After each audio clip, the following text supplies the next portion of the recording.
Hey, what is going on, guys? So today I'll be bringing you guys a deck profile on my Masked Heroes. So since this is a deck that everybody by now should kind of know what everything does, and the build for the most part is pretty standard, there's a lot of things that are pretty self-explanatory. I will try to make this video a bit quicker than most of my other deck profiles I've shown you guys, because there's really not a whole lot to explain, honestly, and as I said, the build is pretty standard. Really, there's only a few things you can tweak with the build, like whether you want to run Upstart Goblins, or form changes, or if you want to try to run like Blaze Man or the Polymerization, or Miracle Fusions, or whatever, but for the most part, this build is relatively standard, so I'll try to make this video a bit quicker for you guys. So, let's go ahead and get right into the deck profile.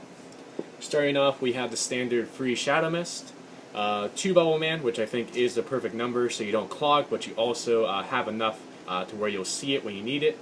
The 1 Neos Alias, just a light target that's a beater. Then for the monsters that help us special summon Shadow Mist, we have the 2 Goblinberg and the 2 Summoner Monk.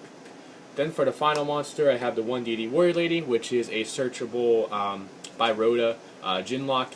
I would highly recommend Bull Blader instead if you have Bull Blader, but for now I have DD Warrior Lady for that slot. So that was 11 monsters. Now for the spells. So starting off, we have the standard free hero lives to get Shadow Mist out of our deck. The free Mass Change. Then I do run the 2 form change, since Anki makes this a lot better of a card, since Anki can search it out, and it just makes OTKs a lot easier with this deck.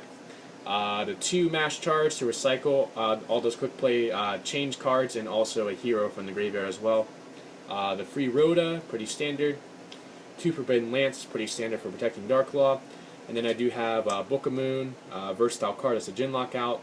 Dark Hole, which since you do have ways to recover your monsters in this deck, Dark Hole isn't really going to make you go that minus if you have to nuke your own board along with your opponents.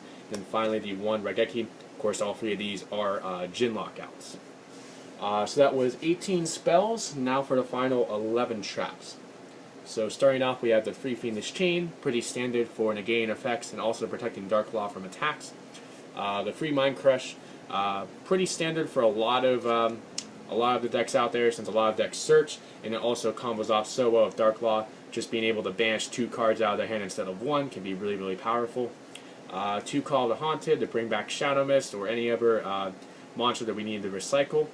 The 2 Mirror Force, which turns into a massive dimensional prison combined with Darklaw. And finally the 1 Vanity's Emptiness. So that was a 40 card main deck. Now on to the extra deck. So starting off, we have the standard free Masked Hero Darklaw.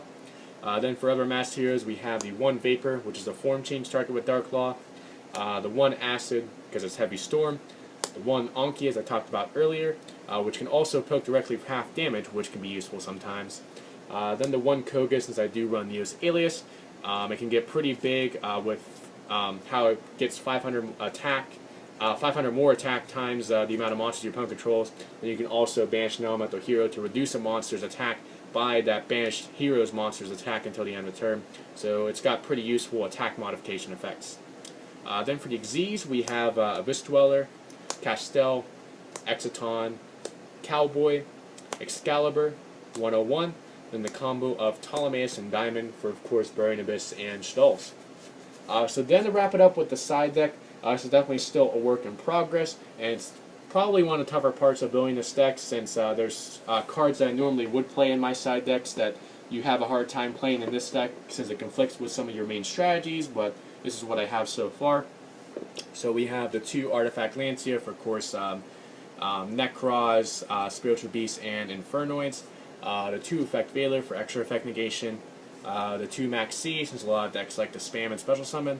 Then the 1 Thunder King Ryo, since you actually have less searchers in the deck than you think. It's really only the free Rhoda and the free Shadow Mist. This is just really good against Necros and Cleaforts as a lockdown card. The 3 MST for those annoying Floodgate cards. The 2 Fairy Wind for Cleaforts. The 2 Lighting Prison Mirror for Satellars, and then finally the 1 Macrocosmos, which really doesn't get in the way of your deck that much. It really just kind of stops your Call to Haunted plays, your Mass Charge plays, and your Shadow Mist plays, but other than that, the deck can still function pretty highly, even under Macrocosmos, and this will hurt a lot of other decks more than it hurts this deck. So that was it for the deck profile, guys. I do hope you guys enjoyed it. If you did, please like the video and feel free to subscribe as well.